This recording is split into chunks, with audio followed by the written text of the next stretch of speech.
Hey guys, it's Jared coming back at you for another Raging Demons video today. Just like to go ahead and say thank you to all those that have subscribed. And I guess on the topic of today's video, I'm going to say for all those that you will subscribe, I thank you as well. Today, I'm going to help you out.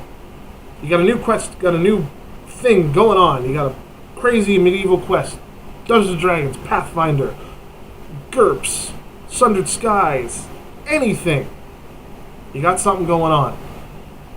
And your quest may be laid out, it may not be. But you need some ideas, you need some spice, you need a little bit of, just a little bit of Dungeon Master magic, a little bit of Game Master sprinkle right on top, just to make it that much better. And we're going to use some props. Prop use is always fun. We all love it. We love to do it. So we're going to do some props. Today, I'm going to be using what some of you might see as controversial, but I'm using a bag of runes. These are Norse runes. It uses the Elder Futhark, however you want to pronounce it, alphabet. The common Viking runes you see all over the ancient world, of course in Scandinavia, Proto-Germania, Anglo-Saxony, all those things. And what I'm going to be doing is they're very similar. They're almost an older form of tarot reading, which is actually not that old. It's actually tarot as we know it today was more of a Victorian invention, and those that want to dispute that because it's like ancient practice, they're just completely uneducated, because that's not how it turned out at all. It was a deck of cards you have in your drawer that you play a game of gin rummy is actually much older, and there was an existing card game at the time that was very similar to the tarot cards, and it had a lot of Christian themes in it. The Hierophant in a tarot deck, for example, was once known as the Pope, and of course, so they changed it all over. I know this sounds like for those in England, I know this sounds like I'm speaking from like an episode of Quite Interesting, Mr. Stephen Fry, but it's true. Now, because I'm an atheist, I know, shock, right? I don't buy into a lot of the mystical mumbo-jumbo and the juju. So for me, this is a bag of rocks, very pretty ones, and I like it because as an atheist, I find that there's absolutely impossible to comment on a religion if you know nothing of it.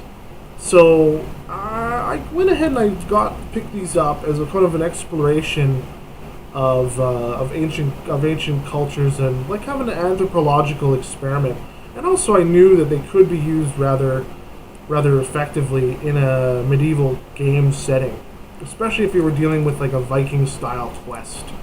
So I decided to pick them up, and I didn't have to go to some strange little shop full of incense and nonsense. This was a mainstream shop in West Edmonton Mall, the second biggest mall in North America. Many Edmontonians still believe ours is the biggest mall, but unfortunately not. The same owners of West Edmonton Mall also built the Mall of America, which is the largest in North America. Check that thing out, and you'll understand why. Anyway, so mainstream shop, right next to the dice, actually. A little bit pricey because they're made of semi-precious stones, but I think they're cool. Now what I'm going to do today is basically go using this prop. You as game masters can do a little bit of a fortune telling, a little bit of a reading. Now if this offends somebody at your table due to their religious background, or whether it be pagan, Christian, or otherwise, don't do it. Or file the serial numbers off and turn it into just the meanings themselves. Don't use the runic Don't use the runic symbols and all that stuff. Just avoid it, or change it out for something that we have. Maybe use the Draconic alphabet to supplement it, because these have alphabet equivalents in the Latin alphabet, so you can probably translate it over to Draconic fairly simply, and keep it all nerdy and everything like that. So what I'm going to do today is basically to take on the role as a soothsayer. Now, you as a game master would just have to direct your party to this person, or this person would come in to meet them at a tavern or someplace, maybe a camp, a mysterious stranger, And like I said, your quest can be laid out. Your quest can be kind of up in the air, improvise, and you really want to get some spice going on. So what I'm going to be doing, as the soothsayer, is I'm going to be doing what's called a 3-rune cast. A 3-rune cast is basically almost like a tarot reading. And I basically draw 3 runes, and the first one will be a representation, a discussion, sort of an all-encompassing justification of your current situation. We know where your starting point is. This is what you are right now. Then the second part is going to be sort of a commentary on situations to come. There is going to be some sort of obstacle. Now, good, bad, ugly, it's going to be obstacle. And the third rune is to represent an outcome, or the best possible outcome of that particular instance. So you can use this as a game master to sort of bring prophecy into it. Now, when I draw these runes, if they are upside down, you have to pay attention for this,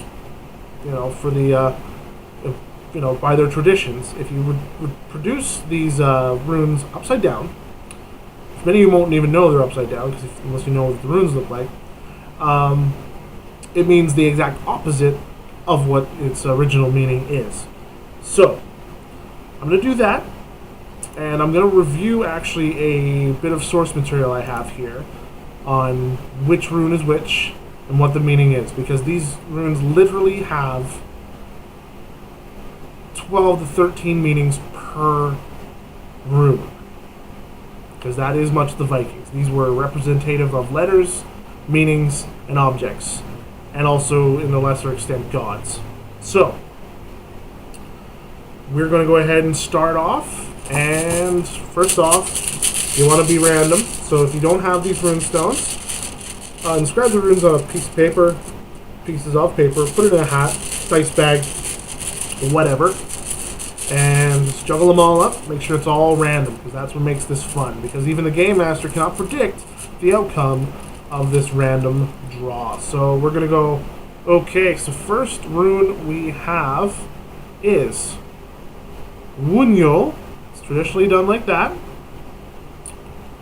And Wunyo in the inverted stands for a W or a V, or simply joy. This is very good for an adventuring party, as it is to demonstrate fellowship, prosperity, glory, and spiritual reward. Now, however, that's when it's in its positive.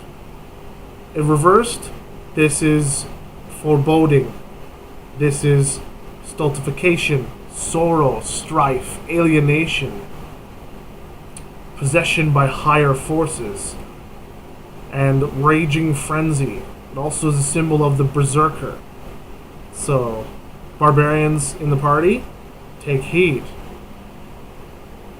Your quest, my friends, is at the beginning doomed.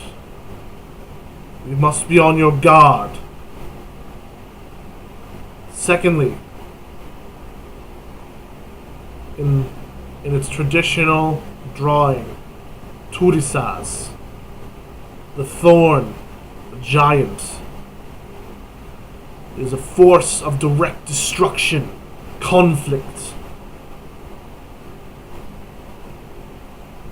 and it is representing of the thunder god, of giant stock, of a cleansing fire, a catharsis, a purging. And that is the obstacle that will come before you. There will be a great conflict, a great purging, fiery conflict. And now, adventuring party members, for your final rune,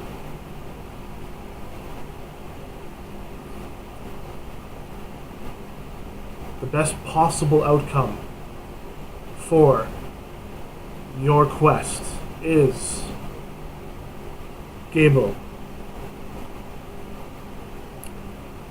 Now, as you can tell, Gable is an It represents a gift. It does not have a reverse. It does not have a negative. It may mean negative things, but only because of what it is. It is in fact a gift. The best possible outcome of this conflict from your strife and sacrifice is going to be balance, exchanges, personal relationships and partnerships, but also treasure. It is a gift. The outcome is treasure. It is the reward. And of course, as we all know amongst adventuring parties, if the treasure is great enough, if the magic item is great enough, there will be greed. There will be a price to pay. So take heed, adventurers. Take heed. Be mindful of what one another is up to. Be careful of the thief's quick hands. Be careful of the necromantic magic. Beware of the dark powers that face before you.